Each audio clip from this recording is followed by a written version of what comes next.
Assalamualaikum warahmatullahi wabarakatuh. Pada kesempatan kali ini, saya akan mempresentasikan hasil tugas mengenai materi model pengukuran produktivitas dengan metode objektif metrik atau OMEX. Perkenalkan, nama saya Muhammad Farah Rizky dengan NPI 141220021 dengan nomor absen 42.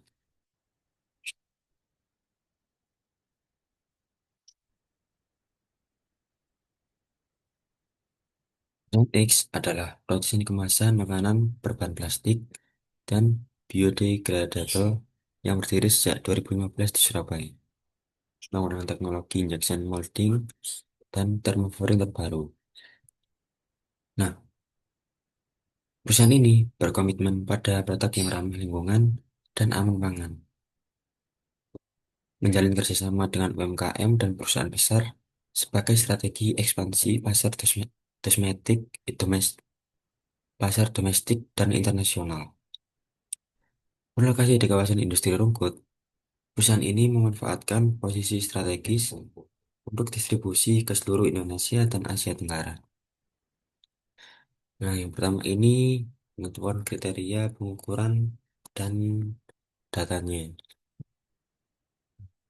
Ditemukan MPI saya 61 yang berarti ganjil, maka menurut periodenya adalah sampai 13 bulan. Dan yang saya pakai adalah dari bulan Januari 2024 hingga Januari 2025. Nah, berikut ini adalah data dari input. Ada 4 kriteria, kriteria pertama, kedua, ketiga, dan keempat. Lalu ada data dari output. Lalu pada gambar yang kedua ini merupakan rumus rasio performance. Rumusnya adalah dengan membagi output dibagi input. Lalu pada tabel yang ketiga ini merupakan perhitungan rasio performance setiap kriteria pengukuran. Nah, tinggal dimasukkan rumusnya yaitu data output yaitu data output pada bulan Januari yaitu 686,251 lalu dibagi dengan input bulan Januari pada kriteria 1. Maka hasilnya adalah 8,47 dan eh, lain dan lain sebagainya ini dihitung menggunakan rumus dari rasio performance. Nah, kata yang pertama ini merupakan rumus rata-rata dan standar deviasi. Menurut rumus rata-rata seperti ini, untuk rumus standar deviasi seperti ini. Nah, ini yang kedua ini menentukan rata-rata dan standar deviasi. Untuk caranya adalah pada data yang ada di tabel sebelumnya ini itu dimasukkan ke kolom X1, X2, X3, X4 sesuai dengan kolom kriteria. Jadi setelah dimasukkan, maka kita menghitung totalnya dengan cara menambahkannya dari bulan Januari hingga bulan Januari lagi. Setelah mendapatkan totalnya, maka kita melanjutkan untuk menghitung rata-rata. Caranya adalah dengan memasukkan nilai total dibagi dengan total periode. Maka 99,94 dibagi 13 periode. Maka hasilnya adalah 7,69. Lalu pada standar deviasi ini merupakan perhitungan dari akar 7,69. Nah, akar dari 7,69 adalah 2,7731. Setelah mendapatkan eh, jumlah standar deviasi, maka dilanjutkan ke kolom setelahnya, yaitu XI dikurangi rata-rata pangkat 2. Nah, untuk XI-nya ini adalah 8,47. Maka 8,47 ini dimasukkan ke kolom XI, lalu dikurang 7,69. Nah, 7,69 ini merupakan rata-rata dari X1. 8,47 dikurangi 7,69 sama dengan 0,78. Nah, dan lain sebagainya ini dihitung persis menggunakan cara apa rumus yang di atas. Lalu di rata-rata, lalu ditotalkan yang dari bulan Januari hingga bulan Januari lagi ini adalah 0,424. Untuk rata-ratanya yaitu dengan membagi 0,424 dibagi 13 periode, maka hasilnya adalah 0,494. Untuk akar 0,494 adalah 0,7030 dan lain sebagainya dihitung sama persis pada seperti kriteria satu. Lalu pada tabel yang ketiga ini adalah tabel data dari standar deviasi dan rata-rata. Nah, data dari tabel yang sebelumnya ini seperti 0,7030, 332,3059, 358,2783 dan 377,5297 ini dimasukkan di dalam tabel dan kolom standar deviasi. Lalu untuk rata-ratanya sama dimasuk empat empat data ini dimasukkan ke kolom rata-rata. Lalu MUS degree of accuracy atau DA dan confidence level atau CL. Rumus DA adalah standar deviasi dibagi rata-rata. Lalu rumus dari confidence level adalah 1 dikurangi degree of accuracy atau DA. Lalu yang bagian atas ini adalah rumus dari PKA dan PKB. Untuk rumus PKA adalah rata-rata ditambah K standar deviasi. Lalu pada PKB rumusnya adalah rata-rata dikurang standar deviasi. Nah, pada tabel yang ketiga ini merupakan tabel perhitungan PKA dan PKB setiap kriteria. Jadi dari data standar deviasi standar data ini eh, merupakan data dari tabel sebelumnya. Nah, data ini dimasukkan ke dalam tabel ini. Lalu untuk evaluasi adalah dengan membagi standar deviasi dibagi rata-rata. Itu standar deviasinya kan 0,703.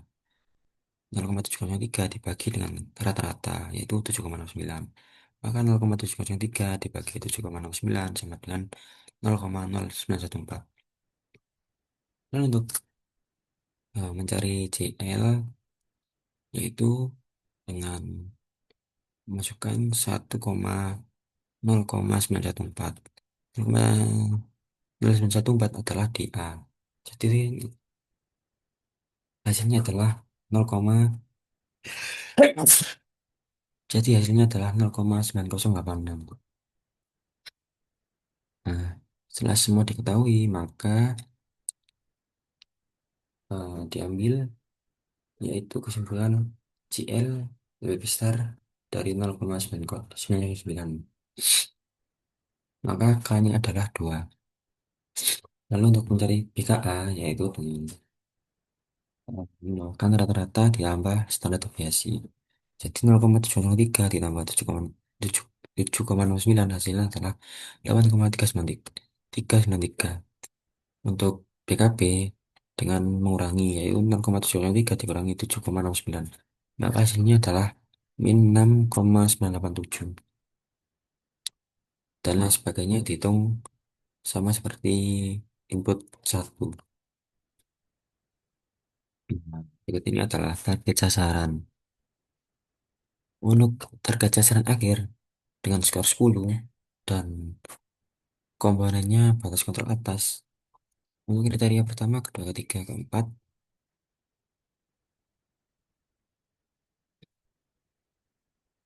ini adalah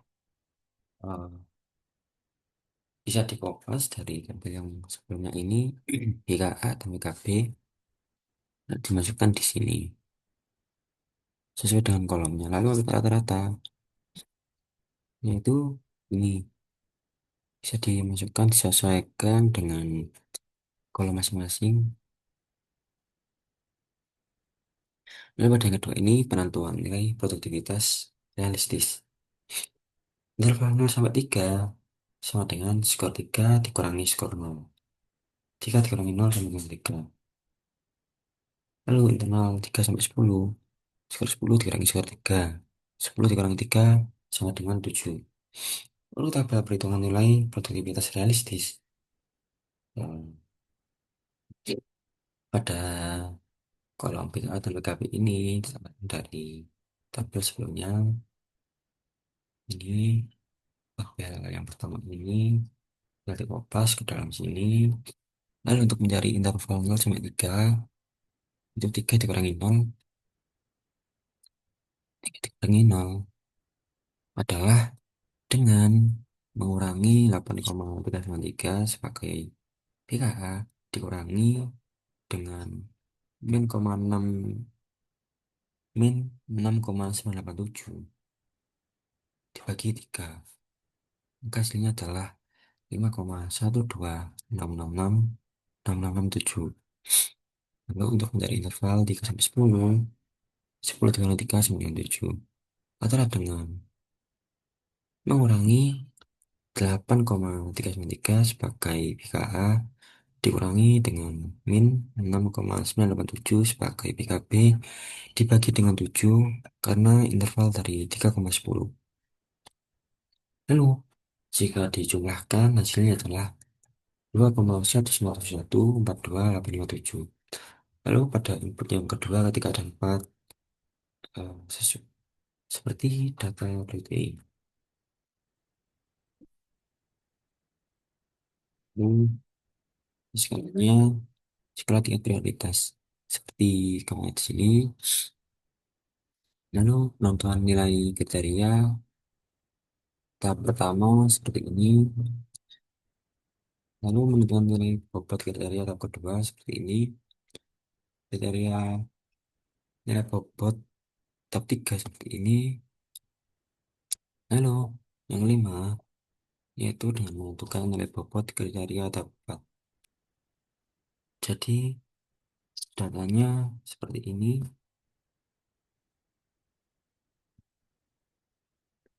Lalu pada tabel yang pertama ini merupakan nilai performance setiap kriteria. Jadi pada data ini adalah data dari slide yang awal-awal tadi. Lalu ini adalah nilai dari PKA average, PKB bobot interval. Nah, data ini didapatkan dari penjumlahan sebelum-sebelumnya pada slide-slide sebelumnya, lalu dijadikan satu di sini. Pada tabel yang ketiga ini merupakan penentuan skor dari skala bulan Januari dengan total value yaitu 5,00. Pada bulan Februari nilai value-nya adalah 4,64, pada bulan Maret 4,91, pada bulan April 5,00, pada bulan Mei 5,00, Juni dan Juli 5,00, Agustus dan September 4,10, Oktober 4,10, November 5,00, Desember 4,46, dan Januari adalah total value-nya 5,00. Nah, ini penentuan penentuan pencapaian kerja.